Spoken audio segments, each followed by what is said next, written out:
بسم اللہ الرحمن الرحیم۔ کیا آپ جانتے ہیں اسلام میں میاں بیوی کے درمیان جنسی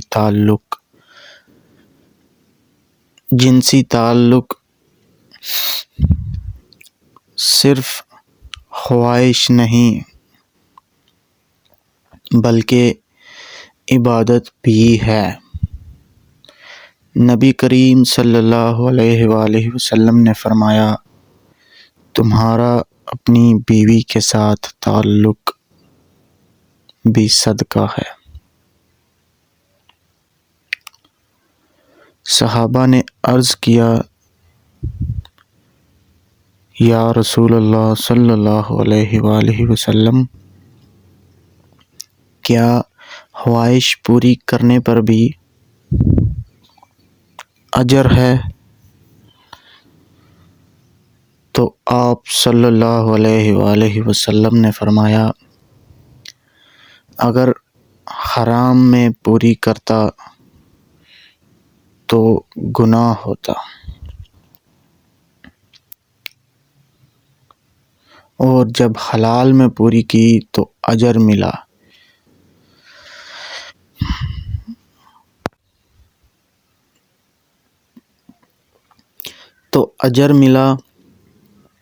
یہ ہے اسلام کا خوبصورت نظام۔ اسلام خواہش کو دباتا نہیں بلکہ اسے نکاح کے ذریعے پاک کر دیتا ہے۔ قرآن پاک میں اللہ تعالیٰ فرماتا ہے، تمہاری بیویاں تمہارے لیے لباس ہیں اور تم ان کے لیے لباس ہو۔ سورۃ البقرہ۔ لباس کیا کرتا ہے؟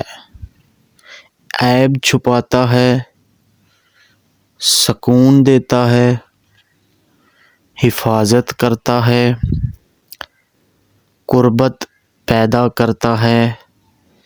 یہی ہے میاں بیوی کے تعلق کا مقصد۔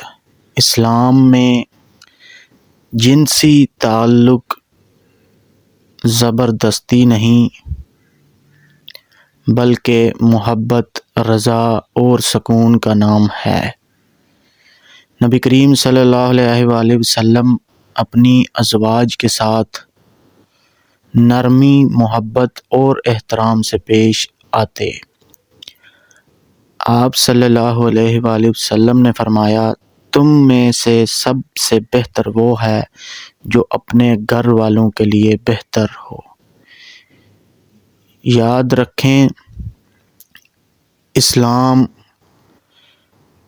بیوی کو صرف جسم نہیں سمجھاتا بلکہ اس کے جذبات، احساسات اور خواہشات کو بھی اہمیت دیتا ہے۔ اسی لیے اسلام سکھاتا ہے نرمی، گفتگو، پیشگی، محبت اور ایک دوسرے کا خیال، اور یہ بھی سکھاتا ہے کہ تعلق سے پہلے اللہ کا نام لیا جائے۔ نبی کریم صلی اللہ علیہ وآلہ وسلم نے فرمایا، جب میاں بیوی تعلق سے پہلے دعا پڑھیں تو شیطان اس اولاد کو نقصان نہیں پہنچا سکتا۔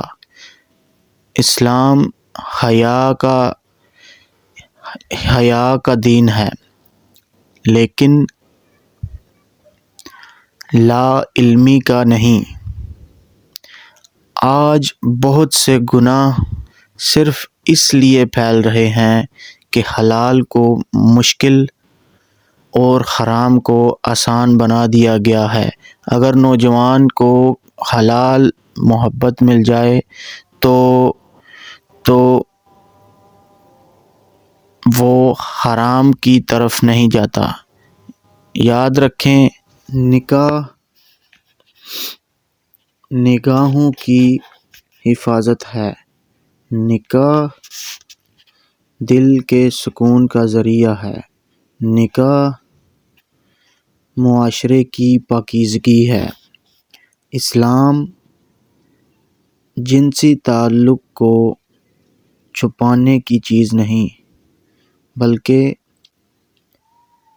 حدود میں رکھنے کی چیز بناتا ہے۔ جو چیز اللہ کے حکم کے مطابق ہو وہ کبھی گناہ نہیں ہوتی۔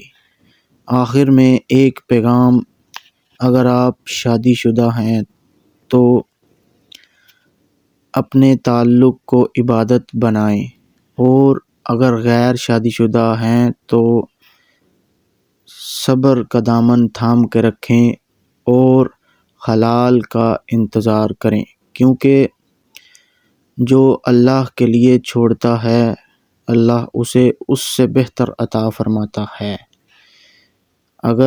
اگر یہ پیغام مفید لگا تو اسے آگے ضرور شیئر کریں، شاید کسی کی سوچ بدل جائے اور کسی کا گھر بچ جائے۔